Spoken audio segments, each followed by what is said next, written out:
마태복음 10장 1절에서 15절까지. 마태복음 10장. 예수께서 그의 12 제자를 부르사 더러운 귀신을 쫓아내며 모든 병과 모든 약한 것을 고치는 권능을 주시니라. 12 사조의 이름은 이러하니 베드로라 하는 시몬을 비롯하여 그의 형제 안드레와 세베대의 아들 야고보와 그의 형제 요한, 빌립과 바돌로메, 도마와 세리마테, 알페오의 아들 야고보와 다데오, 가나나인 시몬 및 가룟 유다 곧 예수를 판 자라. 예수께서 이 12를 내보내시며 명하여 이르시되 이방인의 길로도 가지 말고 사마리아인의 고을에도 들어가지 말고 오히려 이스라엘 집에 잃어버린 자에게로 가라. 가면서 전파하여 말하되 천국이 가까이 왔다 하고 병든 자를 고치며 죽은 자를 살리며 나병 환자를 깨끗하게 하며 귀신을 쫓아내되 너희가 거저 받았으니 거저 주라. 너희 전대에 금이나 은이나 동을 가지지 말고 여행을 위하여 배낭이나 두벌 옷이나 신이나 지팡이를 가지지 말라. 이는 일꾼이 자기의 먹을 것 받는 것이 마땅함이라. 어떤 성이나 마을에 들어가든지 그 중에 합당한 자를 찾아내어 너희가 떠나기까지 거기서 머물라. 또 그 집에 들어가면서 평안하기를 빌라. 그 집이 이에 합당하면 너희 빈 평안이 거기 임할 것이요 만일 합당하지 아니하면 그 평안이 너희에게 돌아올 것이니라. 누구든지 너희를 영접하지도 아니하고 너희 말을 듣지도 아니하거든 그 집이나 성에서 나가 너희 발에 먼지를 떨어버리라. 함께 읽겠습니다. 내가 진실로 너희에게 이르노니 심판날에 소돔과 고모라 땅이 그 성보다 견디기 쉬우리라. 아멘. 어제 말씀 중 마지막 말씀에서 목자 없는 양같이 처량하게 사는 불쌍한 사람들을 보고 예수님께서 제자들에게 말씀을 하셔요. 어제 마지막 말씀에서 추수할 것은 많되 일꾼이 적으니 추수할 일꾼들을 보내주소서. 추수할 일꾼들을 보내주소서. 예수님께서 제자들에게 그런 요청을 하라고, 추수할 일꾼을 보내주세요. 그런 요청을 하라고 예수님께서 그런 말씀을 하십니다. 그래서 오늘 말씀에 보면 1절에요. 예수께서 그의 12 제자를 부르사 더러운 귀신을 쫓아내며 모든 병과 모든 약한 것을 고치는 권능을 주시니라. 복음을 전할 수 있도록 예수 그리스도의 복음, 목자 없는 양처럼 그렇게 처량하게 사는 불쌍한 사람들, 그들에게 복음이 선포될 수 있도록 예수님께서 12 제자를 부르십니다. 그리고 7절과 8절에 보니까 가면서 전파하여 말하되 천국이 가까이 왔다 하고 복음을 선포하는 거예요. 예수 그리스도의 복음을. 그리고 또 말씀하시죠. 병든 자를 고치며 죽은 자를 살리며 나병 환자를 깨끗하게 하며 귀신을 쫓아내되. 7절과 8절 말씀을 연결해 보면 여러분 어떻게 될까요?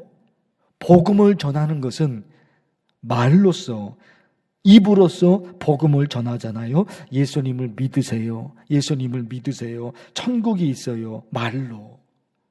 그런데 그 다음 말씀, 병든 자를 고치며 이런 말씀들이 있잖아요. 연결이 되어 있단 말입니다. 예수님을 믿으세요. 천국이 있습니다. 지옥이 있습니다. 예수님이 우리를 위해서 십자가에서 돌아가셨습니다. 예수님을 믿어야지 구원을 받습니다. 입으로 복음을 전하는 거예요.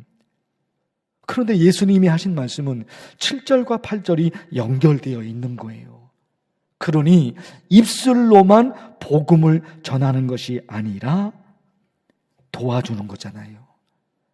병든 사람 고치며 그가 고침을 받을 수 있도록 죽은 자에 대한 것은 해석이 좀 필요하겠죠. 우리가 죽은 자를 어떻게 살려낼 수 있겠습니까? 그러나 나병 환자를 깨끗이 하며 이런 말씀들, 그 고통에서, 그 어려움에서, 그 병에서 벗어날 수 있도록 그거 도와주는 거잖아요. 도와주는 거. 그러니까 이게 연결이 되어 있어요. 기도하고 싶은 게 그런 거죠. 예수님께서 명령하신 선교의 사명을 감당하게 하옵소서. 이거. 선교의 사명을 감당할 수 있는 구체적인 방법이 뭘까? 내가 직접 전도하는 거. 그야말로 선교의 사명이죠. 내가 직접 전도를 해요. 예수님을 믿으라고.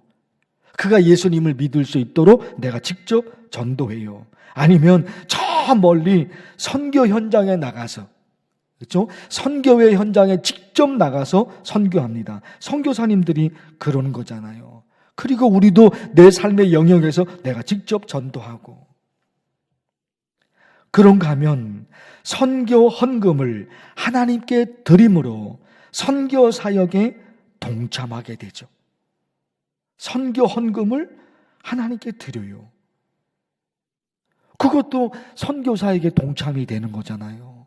내가 직접 나가서 선교해야 되는데 그럴 수는 없죠. 모두가 다 선교사가 될 수는 없기 때문에 선교사로 내가 직접 나가지는 않지만 선교 헌금에 동참함으로써 그 선교 헌금, 그 헌금으로 선교사들이 한단 말입니다. 그것이 되는 거죠. 또 사도 바울이 그러잖아요. 우리를 위하여 기도하되 하나님이 전도할 문을 우리에게 열어주사 그리스도의 비밀을 말하게 하시기를 구하라. 이것도 있는 거잖아요. 전도할 문이 열려지도록. 바울의 마음은 그런 마음이죠. 내가 직접 선교 현장에 나가서 내가 직접 선교하겠습니다. 여러분들은 그런 나를 위해서 기도해 주세요. 그렇죠. 이게 지금 바울의 마음인 거예요. 내가 직접 선교 현장에 나가서 내가 고생하면서 내가 땀 흘리면서 내가 직접 선교할게요. 여러분들은 나를 위해서 기도해 주세요. 근데 선교의 사명에, 이 선교의 사명이잖아요. 이 선교의 사명에 동참할 수 있는 구체적인 방법이 있단 말입니다. 내가 직접 선교합니다. 직접 전도합니다. 그런가 하면 선교 헌금을 드림으로 그 선교 사역에 내가 동참합니다. 더불어 기도하는 거죠. 우리 교회가 중국과 필리핀 나라들 있잖아요. 선교사들이 직접 선교할 때 그 선교의 문이 열려지도록 하나님이 도와주세요. 선교를 위해서 기도하는 것, 이런 게 있어요. 그런가 하면 또 한 가지 참 중요한 게 있어요. 많은 사람들이 존경하는 목사님, 제가 자주 설교 듣는 목사님이 계시는데 지금은 은퇴하셨어요. 그 목사님의 설교를 들어보니까 목사님이 이런 설교를 하신 적이 있어요. 세 가족이 교회 왔다가 얼마 있지 않아 교회를 떠나는 세 가족이 있어요. 왜 떠날까? 많은 경우에 실망해서 떠나는 거죠. 예수님을 믿어보려고 그러니까 온 거예요. 근데 떠난단 말이에요. 실망한 거예요. 누구 때문에 실망했을까요? 목사를 보고 실망하고, 성도를 보고 실망하고, 자기를 전도한 사람을 보고 실망하고, 실망해서 떠나는 거예요. 멀리서 봤을 때는 참 좋은 사람들인 것 같았는데 자기가 직접 교회 현장에 와서 성도들을 만나보니까 형편없는 거예요. 세상 사람들보다도 더 형편이 없는 거예요. 그런 교회를 뭐하러 다니겠습니까? 그러니까 실망해서 나간 거죠. 그런데 그 목사님께서 하신 말씀이 그런 경우에 새 가족이 왔는데 안 보인다 말입니다. 그러면 성도들이 찾아가서 권면을 하는데 뭐라고 권면을 하냐? 보통 그런다 말입니다. 교회 다니는 거 사람 보고 다니는 게 아니라 하나님 보고 다니는 거야. 실망한 사람 권면하고 실망한 사람 위로하려고 이런 얘기를 한단 말이에요. 교회 다니는 거 그 사람 보고 다니는 거 아니야. 하나님만 보고 다녀야 돼. 그런데 이 목사님의 말씀이 참 저는 맞다라고, 이 목사님이 참 그런 시각으로 잘 보셔요. 이 목사님의 말씀은 그런 말이 맞는 말인 것 같지만 더 들여다보면 그 틀린 말이라는 거예요. 교회 다니는 거 사람 보고 다니는 게 아니라 하나님 보고 다니는 거야. 이게 맞는 말인 것 같지만 뜯어보면 틀린 말이라는 거예요. 왜냐하면 교회 10년, 20년, 30년 다닌 우리도 하나님을 못 봤는데 처음 교회에 온 성도들이 어떻게 하나님을 보냐 말이에요. 하나님을 봤다면 우리가 전도하지 않아도 벌써 그 사람이 믿었을 거란 말이에요. 그래서 이런 말씀을 하시는 거예요. 예수님을 믿지 않는 사람들이 보는 것은 교회 다니는 사람들을 보고 하나님을 믿는 거죠. 교회 다니는 사람을 보고 하나님을 믿는 거예요. 이게 권면하고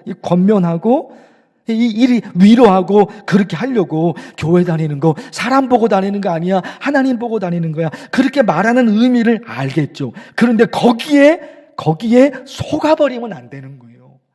그러니까 위로하는 차원에서 그 말을 하지만 그거는 맞는 말이 아니라 틀린 말인 거예요. 하나님을 어떻게 보냐 말이에요.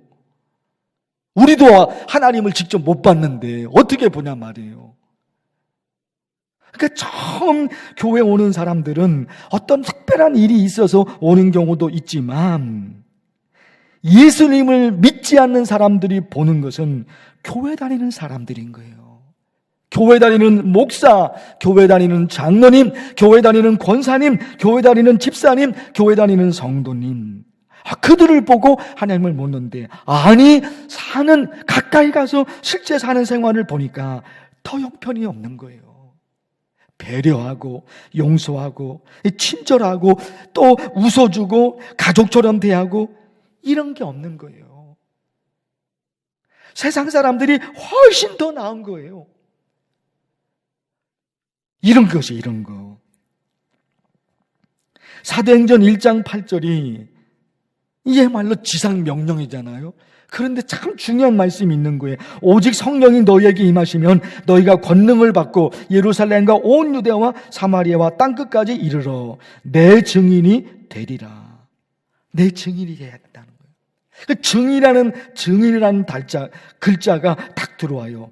증인이 갖춰야 될 기본적인 덕목. 증인은 믿을 수 있는 사람이 되는 거예요.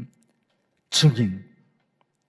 왜냐하면 증인이라는 사람이 어떤 말을 했는데 그 증인이 믿을 수 있는 사람이 아니에요. 사람들이 뭐라 그러겠어요? 당신 말을 어떻게 믿어? 당신 말을 어떻게 믿어? 증인이라고 나서서 얘기하는데 그 증인이 믿을 수 있는 사람이 아닌 거예요. 그 사람이 아무리 좋은 얘기를 하더라도 사람들이 받아치겠죠. 당신 말을 어떻게 믿어? 믿을 수 없는 사람인데 당신 말을 어떻게 믿어? 받아치겠죠. 그 증인인 거예요. 땅끝까지 이르러 내 증인이 되리라. 기본적인 덕목은 믿을 수 있는 사람인 거예요. 믿을 수 있는 사람. 참 교회 와서 보니까 정말로 예수님을 믿는 사람들은 이게 다른 거예요. 정말로 교회 와서 보니까 예수님을 믿는 사람들이 달라요. 얼마나 친절한지, 얼마나 마음이 따뜻한지. 이 성도들과 함께 있고 싶은 거예요. 이 성도들과 함께 있고 싶은 거예요. 그 눈빛이 얼마나 따뜻한 눈빛인지 같이 있고 싶은 거예요.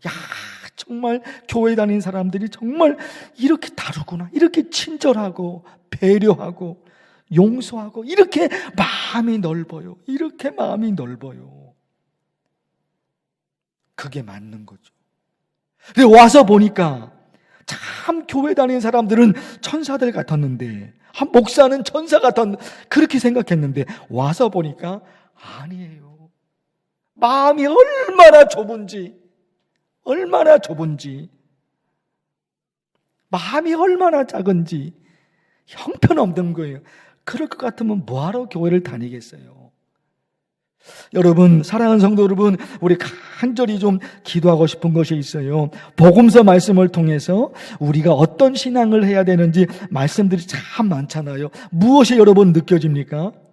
이 복음서 말씀은 거의 다 예수님의 선포하신 말씀이잖아요. 무엇이 느껴집니까? 의외로 여러분, 예배에 대한 말씀이 많지 않아요. 예배에 관한 말씀이 많지 않아요. 예수님이 선포하신 말씀들 다 보세요. 어떤 게 있습니까? 윤리적이고 도덕적인 말씀들이 많아요. 그동안 우리는 신앙생활 해오면서 이 예수님의 말씀이잖아요. 예수님의 말씀. 신앙생활 하면서 믿음, 이 부분에 강조점을 둔 거예요. 믿음. 그럼 믿음 그러면 우리 속에 뭐가 있어요? 예수님이 나를 도우실 것을 내가 믿습니다. 예수님이 내 병을 고쳐주실 줄로 내가 믿습니다. 예수님이 나를 위해서 십자가에서 죽으셨음을 나는 믿습니다. 이게 우리 신앙의 전부인 것처럼 살아왔단 말입니다. 그런데 복음서 말씀을 뜯어다 보면 지금 계속 마태복음을 보고 있는 거잖아요. 예수님의 말씀들이 다 어떤 말씀입니까? 윤리와 도덕을 말씀하셔요. 삶을 말씀하시는 거죠. 삶을 말씀하시는 거예요. 삶을 말씀하시는 거예요. 이래서는 안 된다. 예수 믿는 사람들은 참 이렇게 살아야 된다. 용서하고 이해하고 친절하고 이렇게 살아야 된다. 삶으로 복음이 전파돼야 된다. 삶으로 도와주는 삶, 이런 말씀들이 있어요. 우리 또 여러분 간절히 기도하겠습니다. 오직 하나님을 바라보고 신앙생활을 하잖아요. 하나님이 인정하는 사람이 될 수 있도록 우리 그렇게 신앙생활을 하잖아요. 오늘 말씀도 기억하면서 우리가 이런 삶이 되게 하옵소서. 간절히 기도하면 좋겠어요. 주 이름을 부르면서 기도합니다. 주여! 하나님 아버지, 예수님의 말씀을 통해 또다시 우리가 어떤 신앙의 삶을 살아가야 되는지 하나님 말씀을 들여다보게 됩니다. 가면서 전파하여 이르되 천국이 가까이 왔다 하고 말씀하십니다. 천국이 가까이 왔습니다. 예수 그리스도를 믿어야지 구원을 얻습니다. 말합니다. 그리고 얘기합니다. 병든 자를 고치며 죽은 자를 살리며 나병 환자를 깨끗이 하며 귀신을 쫓아내되 하나님 말씀하고 있습니다. 하나님 아버지 간절히 기도합니다. 우리가 예수님께서 우리에게 허락하신 선교의 사명, 그 선교의 사명을 잘 감당해야 되는데 하나님 도와주옵소서. 하나님 은혜를 베풀어 주옵소서. 주께서 허락하신 선교의 사명을 잘 감당하고 싶습니다. 내가 직접 내 입술로 예수님을 믿으라고 복음을 선포하고, 내가 직접 내 입술로 예수님을 믿으라고 내가 전도하고, 주님이 사명도 하나님 감당하게 도와주시고 선교 헌금에 동참함으로써 선교사들이 일들을 하는데 선교 성회에 동참하게 됩니다. 하나님 아버지, 우리보다 일선에 나가서 맞서서는 선교사들이 있습니다. 최전방에서 선교회 현장에서 선교를 감당하는 선교사들이 있습니다. 더 기도합니다. 우리가 바울이 부탁합니다. 선교 현장에서 내가 선교합니다. 선교의 문이 열려질 수 있도록 나를 위해서 기도해 주세요라고 하는 바울이 부탁합니다. 우리가 하나님 이런 삶을 내가 직접 선교를 하며 더불어 선교 헌금에 선교 헌금을 하나님께 드림으로써 선교에 동참합니다. 전도의 문이 열려질 수 있도록 우리 선교사들이 나가서 선교 사명을 감당하는데 그 전도의 문이 열려질 수 있도록 우리 기도하고, 그래서 하나님께서 원하시는 복음을 전하고 선교의 사명을 감당하는 하나님이 그 우리 잘 감당할 수 있도록 하나님 도와주십시오. 베풀어 주셔서 또 간절히 기도합니다. 정인이 되라고 하나님 말씀하십니다. 예루살렘 온 사마리아 땅 끝까지 이르러서 정인이 됩니다. 믿을 수 있는 사람, 저 사람이 하는 말이라면 믿을 수 있어. 저 사람이 하는 말이라면 믿을 수 있어. 그 사람이 정인입니다. 하나님 아버지, 우리가 하나님을 바라보고 믿음의 생활을 가고 정인의 삶을 잘 감당하고 정인의 삶을 잘 바라볼 수 있도록 도와주십시오. 예수 믿는 사람들이 어떻게 사는지, 교회 다니는 사람들이 어떻게 사는지 하나님 그걸 바라보고 있습니다. 하나님 아버지 도우셔서 교회에 와서 보니까 정말로 하나님을 믿는 사람들은 천사들 같은 사람들입니다. 친절하고 또 배려하고 양보하고 얼마나 착하게 사는지, 이렇게 교회에 와서 보니까 교회 다니는 상도들이 얼마나 착한지 천사처럼 사는 그런 사람들이 교회에 모여져 있습니다. 하나님 아버지, 우리 만나교회가 이런 교회들이 되게 하여 주옵소서. 예수님을 믿으려고 교회 와서 보니까 얼마나 사람들이 착한지, 얼마나 너그럽고 얼마나 친절하고 얼마나 배려심이 깊은지, 이렇게 교회에서 보니까 만나교회 성도들이 천사처럼 모여지게 됩니다. 하나님 기도합니다. 우리 교회가 그런 교회가 되어 주시도록 하나님 도와주시옵시고, 그런 교회가 될 수 있도록 하나님 도와주셔서 목자 없는 양처럼 불쌍하게 사는 사람, 희망이 없고 좌절 속에서 살아가는 사람들, 그들이 우리 교회에 와서 하나님을 만나고, 그들이 우리 교회에 와서 성도들을 바라보고 위로받고 다시금 희망을 전하는 그런 만나교회, 그런 교회가 되도록 하나님 도와주옵소서. 오늘도 이 새벽에 와서 간절히 기도하는 기도, 얼마나 많은 기도가 있습니까? 하나님 아시죠? 우리 기도가 주께서 함께 도와주시고 성령의 역사하시고 하나님의 채워주시옵시고 도와주옵소서. 하나님 아버지, 안수 믿는 사람을 기억해 주시옵시고 하나님 아버지 도와주시옵소서. 지금까지도 하나님께서 도와주셔서 우리 안수 믿는 사람 건강한 사람 오셨고, 하나님 앞서 병원에서 잘 치료받고 회복될 수 있도록 도와주시고, 체험자와 사람들고 하나님여 연약한 몸을 끌고 이렇게 교회에서 간절히 매달려 기도합니다. 성도들의 기도에 하나님을 높여 주십시오. 오직 하나님만 바라보고 하나님의 도우심만을 바라보고 간절히 하나님의 이름을 부릅니다. 하나님의 이름을 부를 때마다 내가 여기 있다, 내가 여기 있다, 내가 너의 기도를 들어줄게, 내가 여기 있다, 내가 너의 기도를 들어줄게. 하나님께서 우리 성도들에게 하나님의 음성 들려주십시오. 평온을 고생하는 성도들, 가정에 얼마나 많은 어려운 문제들이 있습니까? 하나님밖에 없어서 하나님의 이름을 부르고 매달릴 때마다 하나님이 역사해 주십시오. 하나님이 함께하여 주옵소서. 하나님께서 함께하여 주옵소서. 은혜를 베풀어 주십시오. 성령의 역사하심으로 하나님